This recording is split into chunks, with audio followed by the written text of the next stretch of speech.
ऐसी और वीडियोस देखने के लिए हमारे YouTube चैनल को सब्सक्राइब करें। बहुत शुक्रिया।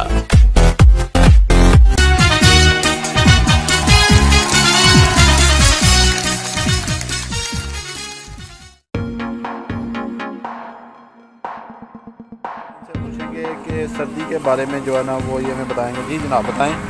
सर्दी तो बहुत ही पा रही है। हमने अभी धूप निकली है तो सर से टोपी उतारी है, तो जैकेट भी हाई नेक भी नीचे से डाली हुई है। सर्दी बहुत है, दुकानें भी डाले हैं। काम कोई भी नहीं किया गया था सर्दी की वजह से। तो सर्दी से बचें दोस्तों। जी आप बताएं ठंड के बारे में। ठंड के बारे में क्या कहना चाह रहे हैं? सर्दी के बारे में क्या कहना चाह रहे हैं?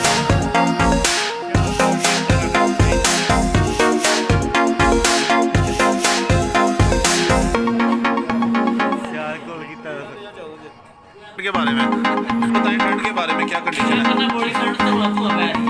नहीं आप यहाँ पे ठंड की